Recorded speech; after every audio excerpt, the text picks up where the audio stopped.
When Overwatch launched back in May 2016, it was a game that I personally was not too interested in.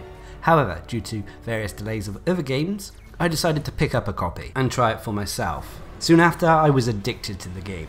The gameplay, and especially the art style, really drew me in, making it an addictive, fun team shooter. However, 1 year on, since the game has had some time to mature, does Blizzard Entertainment's newest IP hold that special place it did a year ago? I'm Darcblade, and let's take a look at Overwatch 1 year on. The story of Overwatch remains much the same. There hasn't really been any new material. Yes, there have been origin stories produced through comics and even told through events that we were given, such as the Uprising event, as well as animated shorts that give us background behind the various characters. The animated shorts are really well produced, and I can understand why they take a long time to come out. But they are by far probably some of the best animated pieces of art in the industry today. But going back to the story, it still remains the same as it did when it first launched. It's about a group called Overwatch that were originally funded to help during the Omnic Crisis War. And this group of soldiers and scientists helped bring about world peace.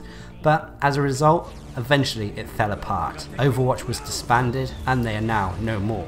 The various agents of Overwatch now go about their own business, either fighting crime, causing terrorism, or just going on with their scientific work. However, some members of Overwatch, for example Winston, have decided to reform the group, despite authorities banning any Overwatch activities. This is pretty much all we're given on the story. And 1 year on since the game's launch, it hasn't changed much at all, which is a shame. I would have liked to have seen this expanded upon, but Blizzard have instead opted for increasing the amount of lore and backstory we have for the various characters and events. Not a bad thing at all, but I would have liked to have seen more. Also, I'm still a little bit disappointed you can't access some of these lore, events and stories in-game. You have to go to Blizzard websites or other sources to actually learn about them. The gameplay though, has the gameplay changed since the game's launch? Well, yes and no. At its core, it still remains an online team shooter where teams of 6 players take on different roles to take on opposing teams in objective-based matches. You have your tank heroes, which are the heavier characters, normally able to take a lot of damage, drawing fire away from their weaker teammates. Then you have offense characters, which are high mobility, high damage dealers. There are defense characters that excel at protecting specific locations like choke points and so on. And then you have support characters that excel in utilizing their team's abilities or by healing. You still also have the various map types, which include assault, escort, hybrid and control maps, which each have their own unique objectives on. Over the course of the year as well, there were new modes introduced like 1v1, 3v3, capture the flag. There were also some very fun horde modes. However, these were for events and are since not playable anymore, unfortunately. These were a nice change personally, as these were PvE, so it was players versus AI events, which took away some of the competitive PvP edge of Overwatch. Also during the year as well, they introduced competitive mode. We've had 4 seasons since the games were launched, with season 4 just about to end. During season 1, I must confess I wasn't too interested.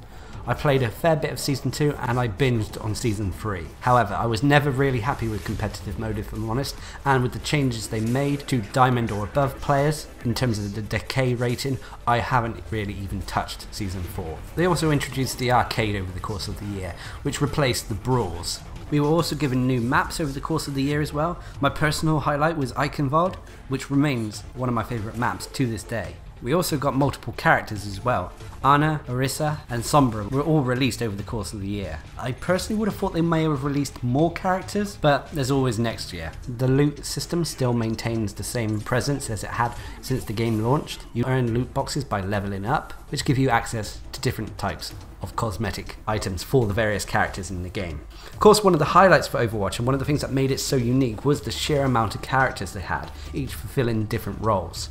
These characters are personally what kept me coming back for more. My personal favourites being Zenyatta, Genji and Zarya. Without the unique personalities of these characters, I don't think the game would have kept me as interested as it did. Of course, Blizzard have tried to push the competitive side and the esports side of things and that, and whilst I was interested at the start, I've lost really all interest in the esports sides of the game, if I'm honest. Now, Overwatch is still a multiplayer game. There's no real single player aspects to the game at all, and this is both where some of the strengths lie, but also some of the major problems for me personally.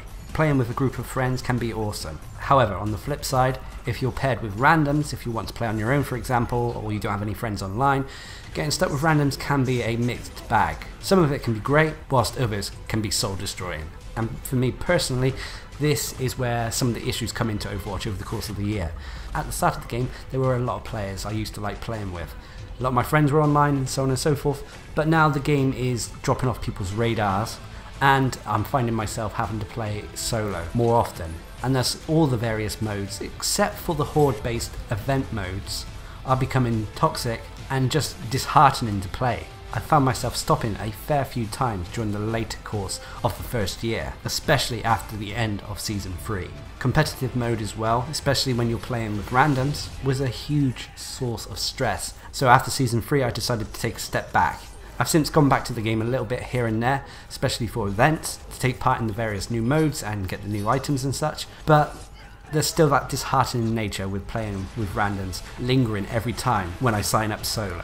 It really does do the game a disservice, I feel, as this game is potentially a masterpiece, but it just doesn't quite reach that for me, at least 1 year on. Now where Overwatch, in my opinion, is personally at its best is in its presentation. Its Pixar style, animation and design make it stand out. It just ebbs high quality. All the character models, designs, skins, emotes and that, they've all had a lot of love and work put into them, and it shows. Also the voice actors who have put effort into the various characters help bring them to life, giving them more personality. The music is okay, I still feel it lacks a hook when compared to some other games on the market, but the music does its job well enough. Now overall Blizzard are still supporting the game, of course. They're still going to do the yearly events, which I think we've had them all now, and I'm sure Blizzard are going to add more skins and other cosmetics to the game. Also reports of the Overwatch player base say that the game is still increasing. Although it's slowed down from when it first came out, it's still nonetheless a growing game with plenty of players around the world. I still personally love the game for what it is, but I can admit there are flaws. I still think that Blizzard could expand or do something better with the story of Overwatch and the world, but the other gripe is to do with the competitive nature of Overwatch, which in some respects is my personal disposition to PvP, but it still affected my experience over the course of the game's first year.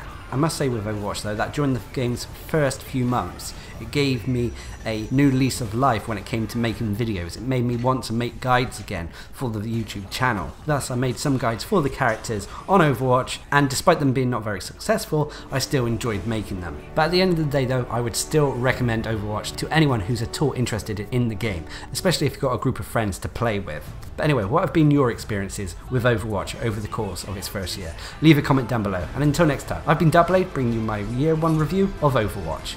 Hope you enjoyed the video, thanks for watching, subscribe and like for more.